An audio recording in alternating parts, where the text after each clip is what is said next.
bikin saya mantap untuk masuk Islam adalah ketika saya mendengar suara takbir pada malam takbiran. Allahu Akbar, Allahu Akbar. Warahmatullahi wabarakatuh.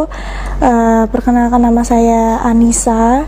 Saya pertama kali mu'alaf itu di Desember 2018.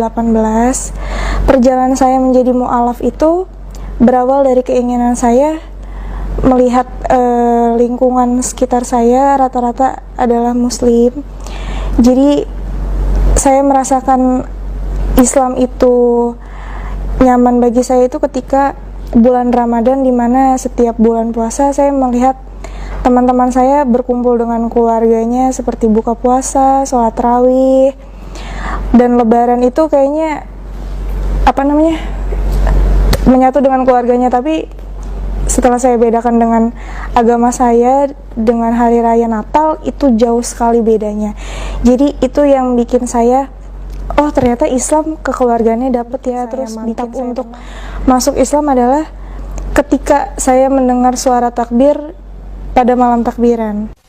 Allahu Akbar, Allahu Akbar.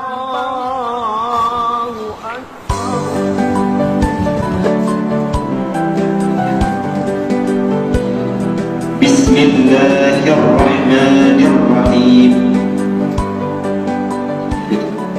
Bismillahirrahmanirrahim. Ashhadu an la ilaha illallah wa ashhadu anna Muhammadan abduhu wa rasuluhu wa ashhadu anna Isa abduhu wa rasuluhu. Itu yang bikin saya mantap. Di saat saya mendengar suara takbir, itu saya ngerasa adem sekali gitu.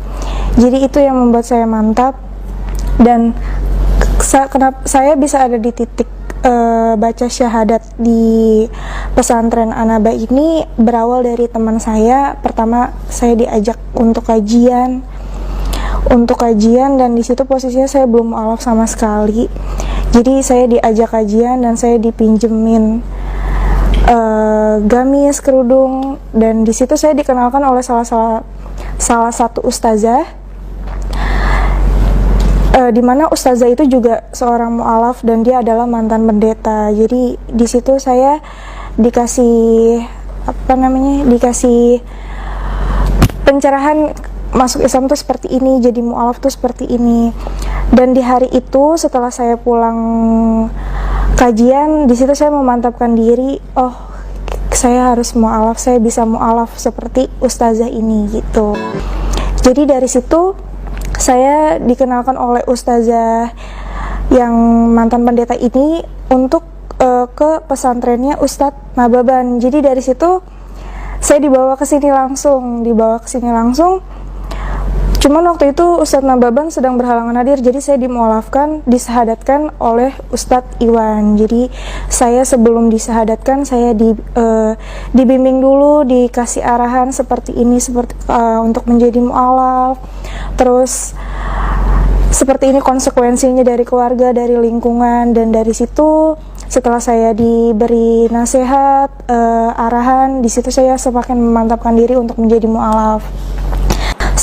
Saya mu'alaf setelah sholat asar. Jadi sehabis kita sholat asar, saya di situ mulai untuk membaca syahadat di musola. Jadi dari situ setelah saya resmi menjadi seorang mu'alaf, kehidupan saya berubah 100%. Jadi di situ saya mulai belajar sholat, terus saya pelan-pelan belajar mengenal tulisan-tulisan Arab yang sebelumnya saya tidak mengenal sama sekali, tidak bisa membaca sama sekali tulisan Arab. Sampai detik ini saya masih proses belajar. Perbedaan sebelum dan sesudah saya menjadi mu'alaf itu sangat jauh beda. sangat jauh beda. Jadi dimana ketika saya merasa banyak masalah, saya lari ke sholat. Alhamdulillah setelah saya menjadi mu'alaf, memang faktor yang bikin sedih itu adalah di keluarga, karena di keluarga saya sama sekali 100% itu non muslim. Jadi benturan semua, ocehan, caci maki semua saya dapatkan dari keluarga. Dari situ saya dibilang anak durhaka, anak tidak tahu diri, anak tidak tahu diuntung, sampai pada akhirnya saya diusir dari rumah. Di situ saya mencoba untuk tetap bertahan hidup. Terus alhamdulillah saya juga sudah mendapatkan kerjaan yang baik, dan saya sekarang hidup sendiri. Saya hidup sendiri sebatang kara. Jadi tidak ada keluarga yang mau, sampai detik ini tidak ada keluarga yang mau menanyakan kabar saya, keberadaan saya itu tidak ada. Dan sampai saat ini ya cuman teman-teman saya saja yang support saya sampai pada detik ini. Itu pengalaman saya sampai bisa jadi mu'alaf sampai seperti ini. Tapi alhamdulillah Allah ngasih saya orang-orang baik, orang-orang yang tulus buat saya, karena saya percaya Allah tuh pasti nunjukin jalan yang terbaik, pasti buka jalan buat orang-orang yang percaya sama Allah gitu. Itu aja sih, itu pengalaman saya sebelum dan sesudah menjadi mu'alaf. Alhamdulillah Allah ngasih hidayah yang begitu luar biasa, karena awalnya saya ragu, tapi Allah mantapin diri. Berawal dari ikut kajian itu sampai dipertemukan oleh seorang mantan pendeta dan dikasih jalan untuk ada di Anaba ini, itu luar biasa. Itu sih pengalaman saya sampai ada di detik ini.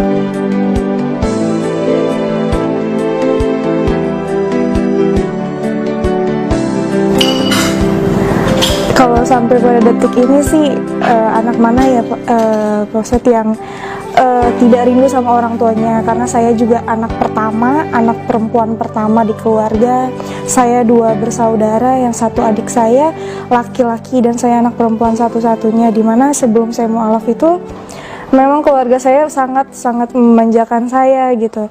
Jadi benar-benar perhatiannya sangat lebih ke saya gitu. Jadi dan setelah mu'alaf ini memang saya benar-benar tidak dianggap sebagai anak. Saya dikeluarkan dari rumah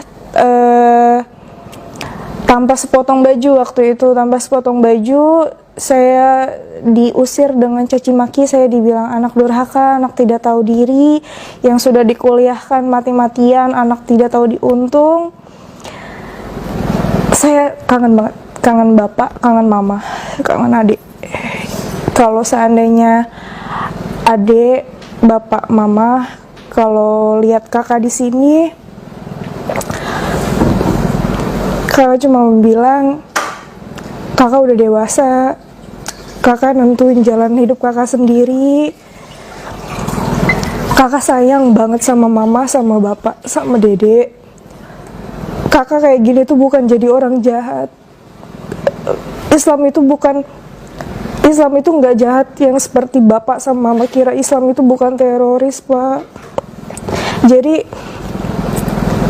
kakak kayak gini, kakak pengen jadi lebih baik. Kakak tetap jadi anaknya mama sama bapak. Kakak nggak berubah jadi orang lain, nggak. Cuman kakak punya kepercayaan yang berbeda dari bapak sama mama. Kakak selalu berdoa setiap sholat, bapak sama mama tuh sehat terus, panjang umur. Kakak pengen setiap kakak gajian tuh kakak pengen kasih mama sama bapak, tapi karena bapak sama mama ngebatasin hubungan ini, kakak bisa apa? Tapi insya Allah bukain pintu hati mama sama bapak biar bisa terima kakak lagi. Terus biar Allah juga yang buka pintu hati mama sama bapak supaya bisa dapat hidayah dari Allah. Assalamualaikum warahmatullahi wabarakatuh.